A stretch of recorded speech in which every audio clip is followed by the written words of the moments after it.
Baik, selamat malam Taruna. Mari kita lanjutkan kembali mata kuliah kita ilmu bahan.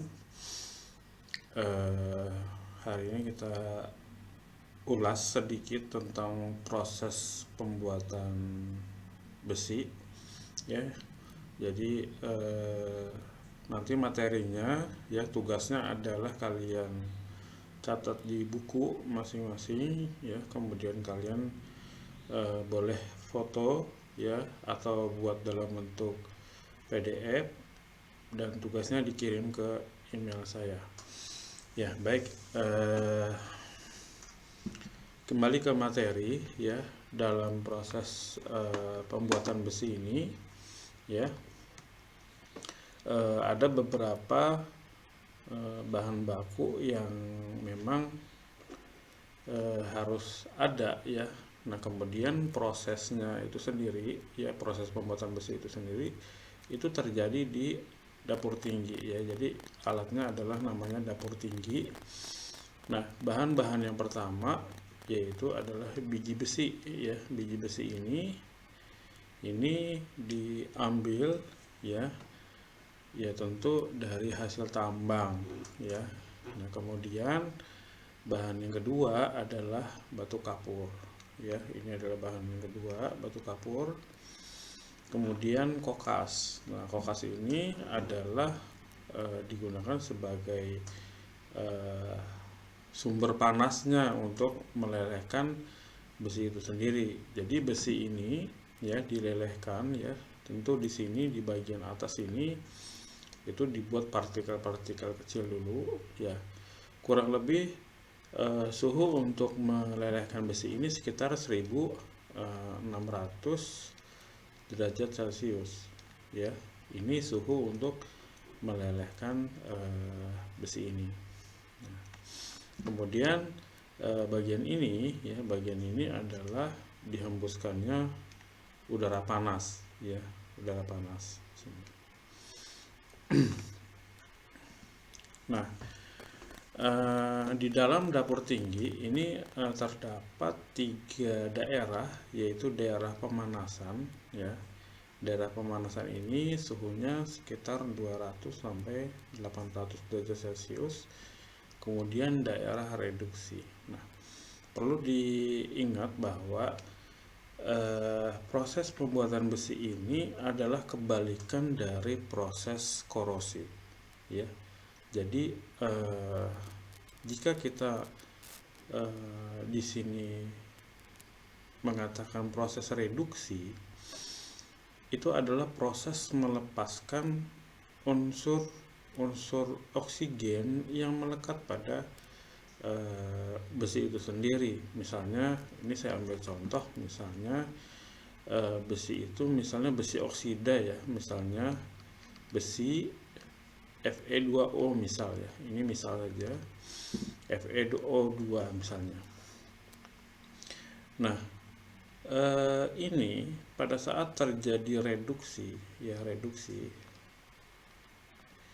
maka besi ini dia akan melepaskan, ya, unsur oksigen,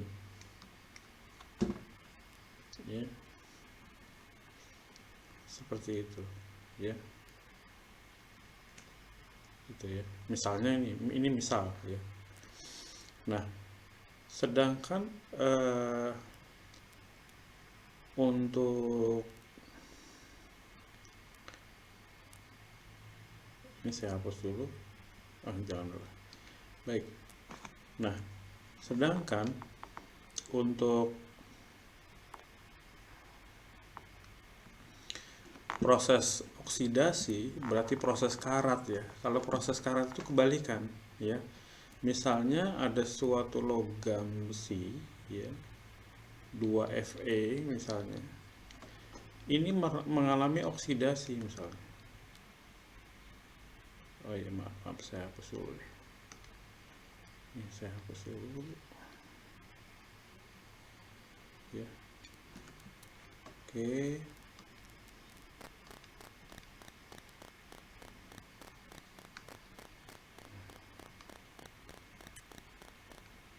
Baik. Nah, proses oksidasi itu seperti ini. Misalnya 2Fe bereaksi dengan oksigen, maka akan menghasilkan 2FeO2. Ya, misalnya ini 2Fe ya. Oke. Jadi perlu diketahui ini hanya contoh aja, nanti kita bahas proses korosi ya. Proses korosi itu seperti apa ya di pertemuan berikutnya. Nah, ini untuk menggambarkan saja bahwa ini proses reduksi, ini adalah proses oksidasi. Nah, atau mungkin kita mengenal proses karat ya. Jadi yang di bawah ini adalah proses karat. Nah, yang di atas ini adalah proses pembuatan besi itu sendiri. Nah, kemudian daerah pencairannya atau peleburannya sekitar 1400 sampai 1800 derajat Celcius. Nah, kemudian jadi terjadi perubahan oksida besi ya, yang tinggi menjadi oksida besi rendah ya oleh karbon monoksida. Jadi di dalam dapur tinggi tadi ya, dapur tinggi tadi itu memang hasil dari kokas tadi ya, hasil dari kokas itu memang menghasilkan gas karbon dioksida dan gas karbon monoksida. Nah, ini adalah gas karbon monoksida. Ingat, perlu diketahui dalam reaksi kimia seperti ini itu harus dilihat atau diperhatikan ya kesetimbangan reaksi.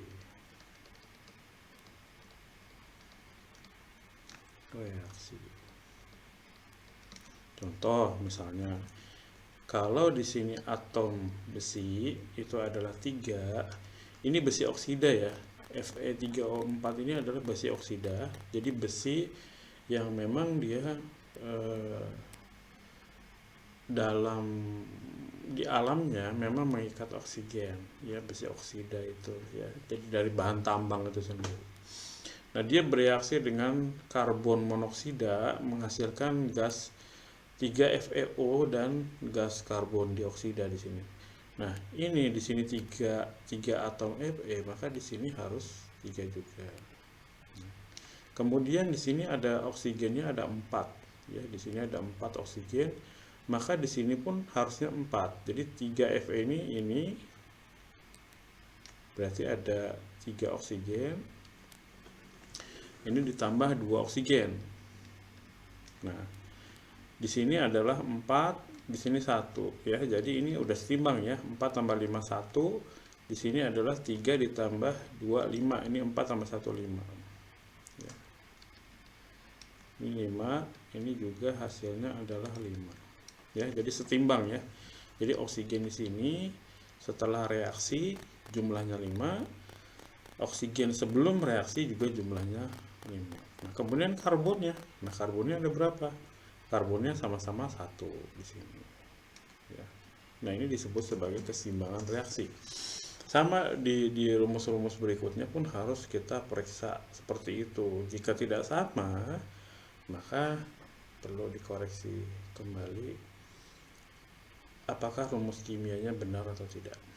Nah, setelah mengalami proses reduksi ya, maka dihasilkan besi murni di sini ya, besi murni. Nah, ini disebutnya reduksi tidak langsung. Nah, ini berlangsung secara terus-menerus pada suhu 535 ya, seperti itu. Kemudian pada suhu 400 ini juga terjadi proses reaksi kimia juga sama ya. Di suhu 700 terjadi proses reaksi kimia. Nah, di sini ada tadi kita sebutkan bahwa adanya batu kapur ya. Batu kapur itu yang nanti dia akan mengikat oksigen juga ya, dia akan mengikat oksigen, nanti dia akan menjadi terak ya, menjadi terak juga, atau hasil dari proses pembuatan besi. Nah, dalam batu kapur itu sendiri itu terdapat kalsium. Nah, jadi kalau di rumus kimianya itu adalah untuk batu kapur adalah CaCO3. Ini adalah batu kapur ya. Nah, jadi CaCO3 ini kalau rumus kimia seperti ini adalah proses terurai ya. Jadi dia terpecah menjadi dua, menjadi kalsium oksida dan gas karbon dioksida ya, seperti itu. Ini di suhu ini koreksi yaitu 900 derajat Celcius ya. Ini koreksi salah ya. Itu kemudian di daerah lebur ini terjadi juga besi oksida ini mengalami reaksi dengan karbon, maka dihasilkan besi ya, unsur besi dan karbon monoksida ya. Ini daerah leburan. Nah, jadi di dalam proses di dapur tinggi ya, ini ada dua proses, yaitu proses reduksi dari besi oksida ya, kemudian proses oksidasi karbon. Nah, oke, ini kita ulas lagi nih. Apa bedanya di sini? Bedanya adalah reduksi dari besi oksida. Contohnya adalah ini disebut proses reduksi ya. Jadi dari besi ini yang tadinya mengandung oksigen, maka dia hilang oksigennya, maka disebut reduksi. Nah, kemudian proses oksidasi karbon berarti karbon mengikat oksigen ya. Nah, di sini karbon ini dia akan mengikat oksigen, maka dihasilkanlah ini gitu ya. Jadi proses oksidasi karbon oleh oksigen. Nah, kemudian hasil-hasil dari dapur tinggi itu sendiri adalah besi kasar ya. Terak itu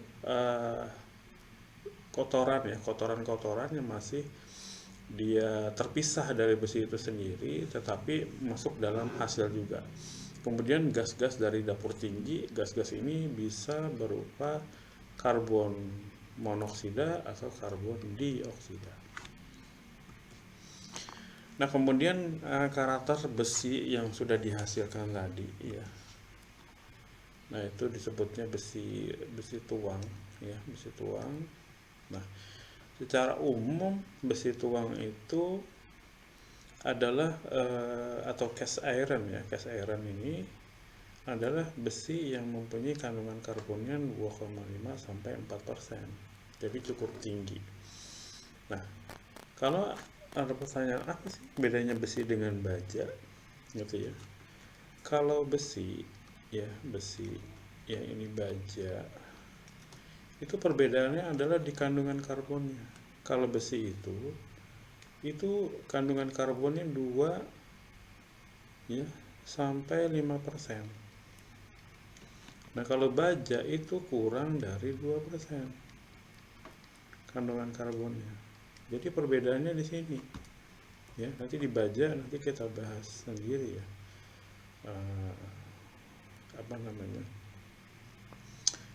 proses pembuatan bajanya. Nah, ini kita kembali. Jadi besi tuang itu memiliki sifat mampu las, berarti mudah untuk dilas, atau istilahnya weldability ya, yang rendah ya, atau disebutnya sulit untuk dilas ya. Jadi karena dia karbonnya tinggi, maka sifatnya besi tuang itu mempunyai sifat mampu las yang rendah ya, atau bisa dikatakan sulit untuk dilas. Nah, kelebihan besi tuangnya apa kelebihannya ya? Kalau tadi adalah kekurangannya sulit dilas ya. Nah, kelebihannya adalah mudah dicetak dalam berbagai bentuk. Kemudian tahan aus dan tahan karat, ya.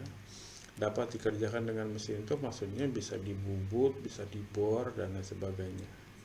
Mampu meredam getaran, sehingga sering digunakan untuk bodi mesin. Jadi atau blok mesin, ya. Di sini semua disebutnya ya blok mesin, ya. Nah, ini memang di kapal banyak menggunakan besi tuang. Kemudian tahan terhadap tekanan yang besar, ya. Ini memang cocoknya di sini, ya, digunakan di blok mesin, ya.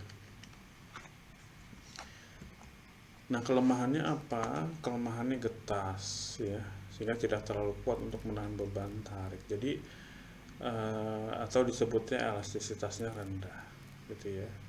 Ini ya, tidak terlalu elastis, sulit telas, dan tidak bisa ditempa. Ya, ini memang karakternya dari kalau aplikasinya di kapal adalah untuk blok mesin, ya, untuk blok mesin.